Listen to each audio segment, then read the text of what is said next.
నమస్తే, welcome to image news. నేను KV. Chollangi అమావాస్య సందర్భంగా కాకినాడ జిల్లా కరప మండలం ఉప్పలంక వద్ద వేంచేసి ఉన్న శ్రీ బాల త్రిపుర సుందరి సమేత సంగమేశ్వర స్వామి ఆలయంలో వేకువజాము నుంచి భక్తులు స్నానాలు ఆచరించి స్వామివారి దర్శనానికి బారులు తీరారు.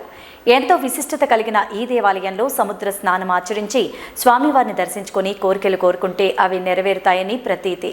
అందువల్లనే అమావాస్య రోజున శ్రీ బాల త్రిపుర సుందరి సమేత సంగమేశ్వర స్వామి ఆలయంలో స్వామివారిని భక్తులు దర్శించుకొని మొక్కులు తీర్చుకుంటారు. అందుకని భక్తుల రద్దీ దృష్ట్యా దేవాదాయ శాఖ ఆధ్వర్యంలో అన్ని ఏర్పాట్లు చేశారు. ఆలయ ఈవో అందుబాటులో లేకపోవడం క్యూ లైన్లలో భక్తులు ఇబ్బందులకు గురయ్యారు.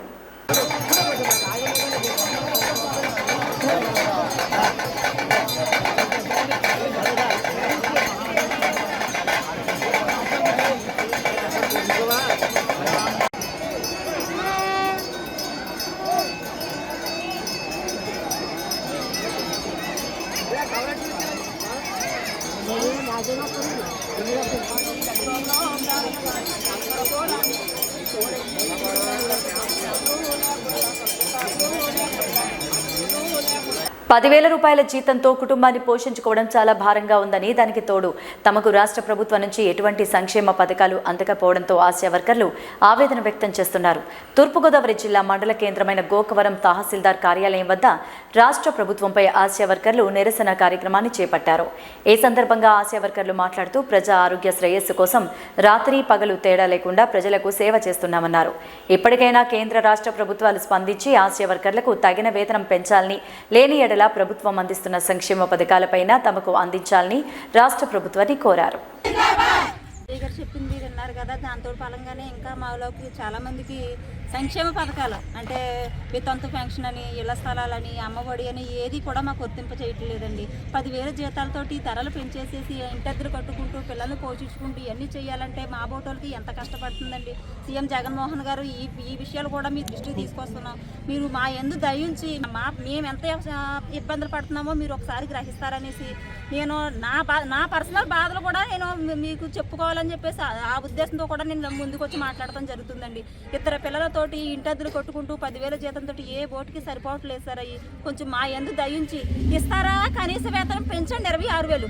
లేదు అంటారా గవర్నమెంట్ సంక్షేమ పథకాలన్నా మాకు వర్తింపేలా చేసేలా చేయండి. ఏది లేకుండా మమ్మల్ని గవర్నమెంట్ జీతాలు, గవర్నమెంట్ ఎంప్లాయీ అని ఎందుకు సార్ మాకు CFMS కోడ్ ఎందుకు ఇచ్చారు సార్? మాకు ఎందుకు ఇచ్చారండి? సంక్షేమ పథకాలన్నీ ఏమి వెనక పెట్టేసేసి మీకు ఏమీ రావు, గవర్నమెంట్ ఉద్యోగం, గవర్నమెంట్ జీతం అంటే ఏంటండి? మా బతుకులు ఎందుకండి? మాకన్నా కూలి పని చేసుకుని వాళ్ళు బాగా బతుకుతున్నారు సార్. ఈరోజు ఏదైనా చిన్న వర్క్ ఉన్నదంటే ఎక్కడ పిల్లల్ని వదిలేసేసి అర్ధరేత్రిగాడ అనుకోవడం, అవరేత్రిగాడ అనుకోవడం, డెలివరీ కేసులు అంటే పారిపోతున్నాను సార్. ఎందుకు వచ్చింది సార్ మా ఈ ఉద్యోగాలు?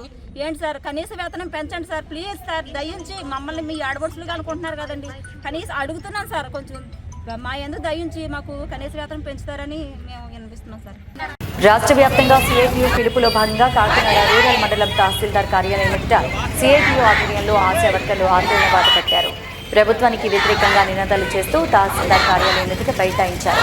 ఈ సందర్భంగా సిఐటియు రూరల్ కార్యదర్శి టి రాజా మాట్లాడారు.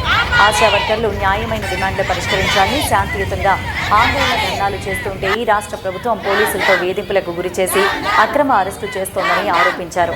ప్రభుత్వం నుంచి సంక్షేమ పథకాలకు అర్హులుగా ఆశా వర్కర్లను ఆమోదించాలని, పనిభారం తగ్గించి ఆన్లైన్ వర్కులు సచివాలయం సిబ్బందికి అప్పచెప్పాలని డిమాండ్ చేశారు.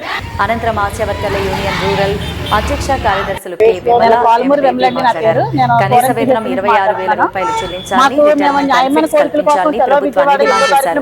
తమ డిమాండ్లను ప్రభుత్వం పరిష్కరించకపోతే ఆందోళన మరింత ఉధృతం చేసి తమ డిమాండ్లకు పరిష్కారం అయ్యేంత వరకు పోరాడతామని ప్రభుత్వాన్ని హెచ్చరించారు. కార్యక్రమంలో నాయకురాలు సుమారు 95 మంది ఆశా వర్కర్లు తదితరులు పాల్గొన్నారు. మమ్మల్ని పోలీస్ కానిస్టేబుల్ మాకు సెక్యూరిటీగా పెట్టారు. మేము కనీసం బయటికి వెళ్ళా కూడా లేకుండా 2 రోజులు మాతోనే ఉన్నారు. మాకైతే మేము రిక్వెస్ట్ అడిగితే నాకైతే మహిళా పోలీసులు పంపించారు. మరి నా సెక్రటరీ అమ్మాయి సెక్రటరీగా చేస్తుంది, ఆ అమ్మాయి గారు అయితే మగవాళ్ళని కూర్చోబెట్టారండి. అది ఎంతవరకు సమంజసం? వాళ్ళ ఇంట్లో మగవాళ్ళని కూర్చోబెట్టిన గురించి, అర్ధరాత్రి తలుపు కట్టిన గురించి గొడవలు అయిపోయి వాళ్ళ ఆయన ఇద్దరు కూడా చాలా ఇబ్బందులు పడవలసి వచ్చింది.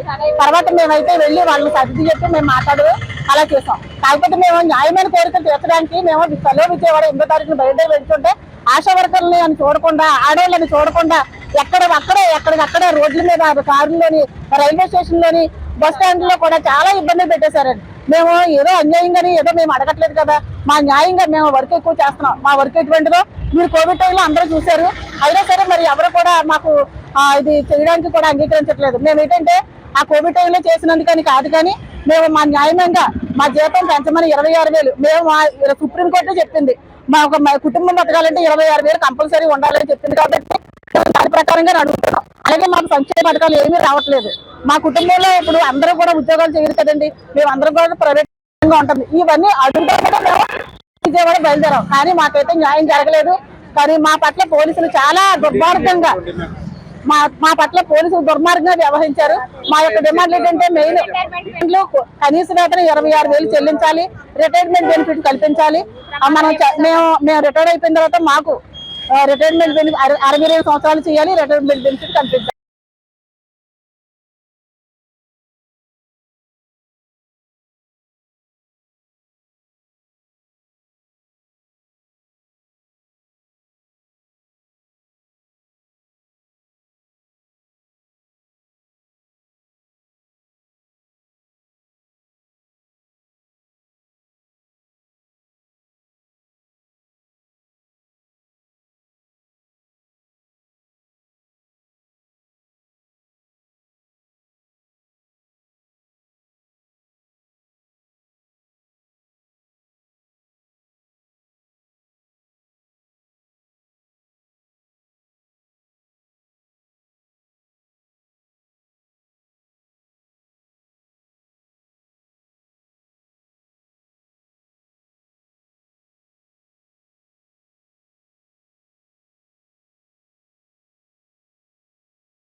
గ్రామీణ స్థాయి నుంచి యువతలో క్రీడా నైపుణ్యాలను వెలికి తీయడమే లక్ష్యంగా ప్రారంభించిన మెగాచాన్ని ఆడుదాం ఆంధ్ర రాష్ట్ర స్థాయి పోటీలు శుక్రవారం విశాఖలో మంత్రి ఆర్కే రోజా ప్రారంభించారు.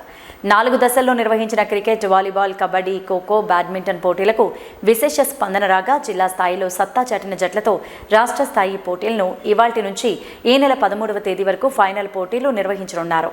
ఈ సందర్భంగా మంత్రి రోజా మాట్లాడారు. ఆడుదాం ఆంధ్ర ఫైనల్స్ కి 260 జట్లతో పోటీ పడేందుకు సిద్ధమవుతున్నారని, ఈ నెల 9 నుంచి 13వ తేదీ వరకు మహాసంగ్రామం జరగనుందని, 13న ముగింపు వేడుకలకు ముఖ్యమంత్రి జగన్ హాజరు కానున్నారని తెలిపారు. ఈ క్రీడల్లో విజేతలకు దాదాపు 12 కోట్ల బహుమతులుగా ఇస్తున్నామని పేర్కొన్నారు. కూడా అంతే కాన్సంట్రేషన్ తో ఆడాలని కూడా ఈ సందర్భంగా తెలియజేసుకుంటున్నాను. అండ్ ముఖ్యంగా ఈరోజు మీరు చూస్తే ఆడుదాం ఆంధ్ర దాదాపుగా ఫైనల్స్కి వచ్చిన వాళ్ళకి 260 టీమ్స్, ఇందులో 130 మంది పురుషులు, 130 మంది మహిళలు. మహిళలు ఎవ్వరు కూడా అబ్బాయిలకి తీసిపోము అని ఈరోజు ఇక్కడ ఆడి గెలవాలి అని కూడా ఈ సందర్భంగా తెలియజేసుకుంటున్నాను. అండ్ ఇక్కడ ఆడి గెలిచే వాళ్ళకే కాకుండా జిల్లా స్థాయిలో ఈ గేమ్స్ ఆడేటప్పుడు కూడా కొంతమంది ఫ్రాంచైజీస్ వచ్చారు. CSK, ACA, pro kabaddi, Black Hawks volleyball, Srikanth and Sindhu badminton academy, అలాగే ఖోఖో అసోసియేషన్ వాళ్ళు ఈ 9 నుంచి 13వ తేదీ కూడా ఇక్కడే ఉంటారు. ఎవరైతే ప్రతిభ కనబరుస్తారో ఆ క్రీడాకారులకి మన ప్రభుత్వ కోరిక మేరకు అండగా నిలబడి వారికి వారి యొక్క గేమ్స్లో సానబెట్టి నేషనల్, ఇంటర్నేషనల్ లెవెల్లో వాళ్ళు రాణించే విధంగా ఈరోజు ప్రభుత్వం చర్యలు చేపట్టిందన్న విషయాన్ని కూడా మీ అందరూ తెలుసుకోవాలని కూడా ఈ సందర్భంగా తెలియజేసుకుంటున్నాను. ఈరోజు క్రీడాకారులే కాకుండా క్రీడల పట్ల ఆసక్తి ఉన్న అందరూ కూడా ఈ గేమ్లో పాల్గొనే అవకాశం ఇచ్చినందుకు రాష్ట్రంలో ఉన్న ప్రతి ఒక్కరూ కూడా జగనన్నని ఆశీర్వదిస్తున్నారు. అండ్ ఆయన తీసుకున్న డెసిషన్ని అందరూ కూడా అప్రిషియేట్ చేస్తున్నారని కూడా ఈ సందర్భంగా తెలియజేసుకుంటున్నాను. ఈరోజు సచివాలయ స్థాయి అలాగే మండల స్థాయిలో ఆడిన వాళ్ళకి ఏ విధంగా 3 సెట్లు కిట్స్ కానీ, టీషర్ట్స్ కానీ, క్యాప్స్ కానీ బేసిక్ లెవెల్వి ఇవ్వటం మీ అందరూ కూడా గమనించారు. అలాగే నియోజకవర్గ స్థాయి నుంచి వారికి ప్రొఫెషనల్ కిట్స్, అలాగే టీషర్ట్స్, క్యాప్స్తో పాటు వాళ్ళకి ప్రైజ్ మనీ కూడా ఇవ్వటం జరిగింది. అలాగే డిస్ట్రిక్ట్ లెవెల్లో ఇవ్వడం జరిగింది. అండ్ మీ అందరి అదృష్టం, ఆడుదాం ఆంధ్రాని జగనన్నే ప్రారంభించారు. ఫినిషింగ్ డే కూడా జగనన్నే మీ అందరికీ కూడా ప్రైజ్ డిస్ట్రిబ్యూషన్ చేస్తారని కూడా ఈ సందర్భంగా తెలియజేసుకుంటుంది. పోలీస్ విధులు, పోలీసులు వినియోగించే ఆయుధాలపై అమలాపురం సర్ సివి రామన్ మరియు ఇతర కళాశాల విద్యార్థులకు పోలీస్ అధికారులు అవగాహన కల్పించారు. డాక్టర్ బిఆర్ అంబేద్కర్ కోనసీమ జిల్లా అమలాపురం ఏఆర్ గ్రౌండ్స్లో విద్యార్థులకు పోలీసు విధులు, పోలీసులు వినియోగించే ఆయుధాలపై అవగాహన కార్యక్రమాన్ని చేపట్టారు. ఈ కార్యక్రమంలో కోనసీమ జిల్లా SP S Sridhar, additional SP Khader Basha మరియు సిబ్బంది, ఉపాధ్యాయులు పాల్గొన్నారు.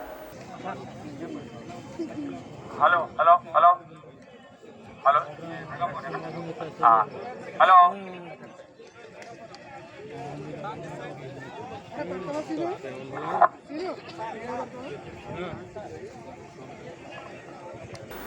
ప్రముఖ పుణ్యక్షేత్రమైన అన్నవరం శ్రీ వీర వెంకట సత్యనారాయణ స్వామి వారి దర్శనార్థం విచ్చేసిన ఆంధ్రప్రదేశ్ లేబర్ మినిస్టర్ గుమ్మనూరి జయరాంకు ఆలయ పీఆర్ఓ దామేర కృష్ణారావు మర్యాదపూర్వకంగా స్వాగతం పలికారు.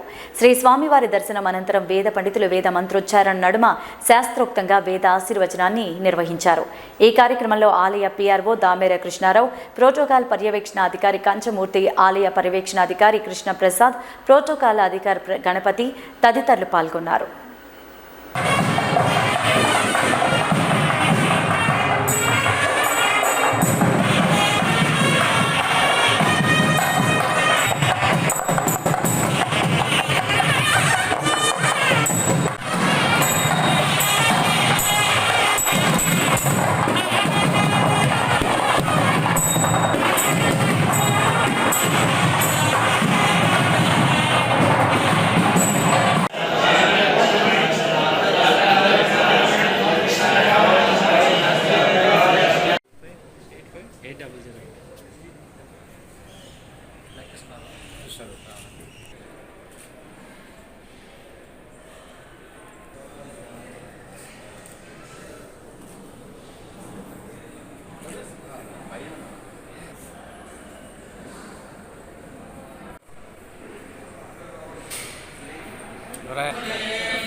చోరీకి గురైన పోగొట్టుకున్న మొబైల్ ఫోన్లను రికవరీ చేసి బాధితులకు డాక్టర్ బిఆర్ అంబేద్కర్ కోనసీమ జిల్లా ఎస్పీ ఎస్ శ్రీధర్ సమక్షంలో అందజేశారు.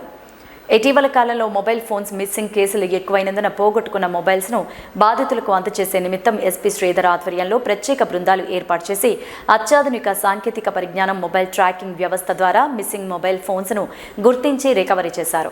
రికవరీ చేసిన ఫోన్స్ను బాధితులకు అందజేశారు. ఈ సందర్భంగా డాక్టర్ బిఆర్ అంబేద్కర్ కోనసీమ జిల్లా SP Sridhar, additional SP Khader బాషాలు, Amalapuram crime police station CI Abdul Salam, SI NR Kishore Babu, ASI Balakrishna మరియు వారి సిబ్బంది, హెచ్సిఎస్ ఎంసీహెచ్ శేఖర్ రాజు తదితరులు ఈ కార్యక్రమంలో పాల్గొన్నారు.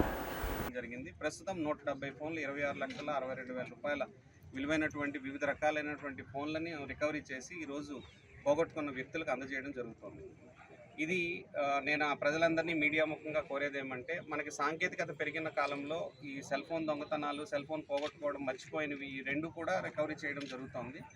దీనికి సంబంధించి అత్యంత ఈజీగా ఉండేటటువంటి చాట్బాట్ సేవల్ని విస్తృతంగా వినియోగించుకోవాలని కోరుకుంటున్నాను. దీనిలో పోగొట్టుకున్నటువంటి మొబైల్కి సంబంధించినటువంటి వివరాలను కేవలం ఒక గూగుల్ షీట్లో మీరు నమోదు చేసినట్లయితే కేవలం ఒక ఫోన్ నెంబర్కి వాట్సాప్ ద్వారా అది ఖచ్చితంగా వెంటనే మళ్ళీ చేరే అవకాశం ఉంటుంది. దానికి సంబంధించినంత వరకు ఈరోజు 170 ఫోన్లని రికవరీ చేసి సంబంధిత వ్యక్తులకు అందజేయడం జరిగింది. ఇప్పుడే కొంతమందికి అందజేసాం, మిగతా వాళ్ళందరికీ కూడా అందజేయడం జరుగుతుంది. ఈ ఫోన్ల రికవరీలో అత్యంత కీలకంగా వ్యవహరించినటువంటి CCS CI Abdul Salam and SI ముఖ్యంగా ఎన్ కిషోర్ బాబు, ఏఎస్ఐ బాలకృష్ణ, మిగతా క్రైమ్ సిబ్బంది అందరికీ కూడా నా హృదయపూర్వక అభినందనలు తెలియజేస్తున్నాను.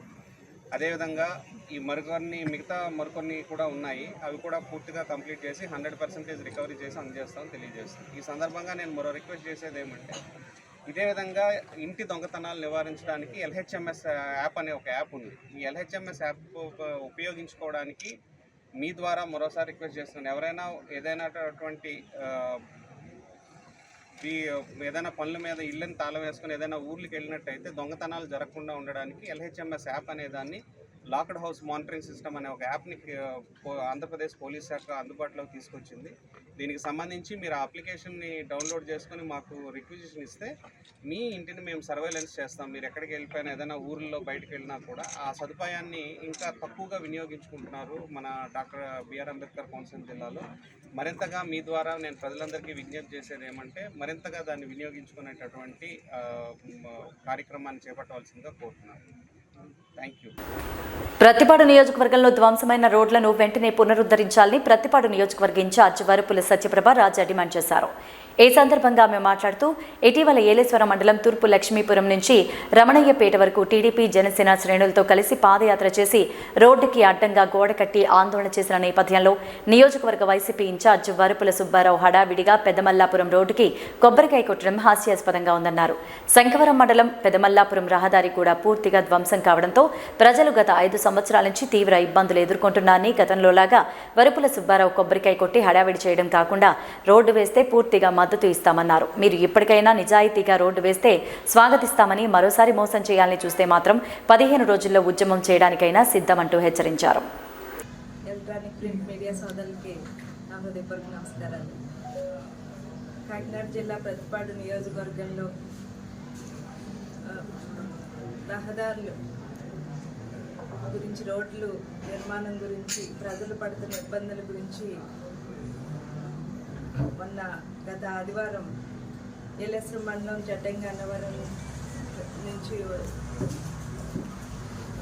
అక్కడ ప్రజల ఇబ్బందుల గురించి ఆ రోడ్డు వెంటనే నిర్మాణం చేపట్టాలని టీడీపీ శ్రేణులు జన సైనికులతో కలిసి పాదయాత్ర చేపట్టడం జరిగింది. రోడ్డుకి అడ్డంగా గోడ నిర్మించి అక్కడ ప్రజల ఇబ్బందులు ప్రభుత్వానికి మేము తెలియజేశాం. వారు కూడా దాన్ని వెంటనే స్పందించారు. అదేవిధంగా నియోజకవర్గంలో అన్ని మండలాల్లోనూ ముఖ్యంగా శంఖవరం నుంచి పెదమల్లాపురం రోడ్డు చాలా పూర్తిగా ధ్వంసమైపోయి ఇవి బులెటిన్ అప్డేట్స్. నమస్తే.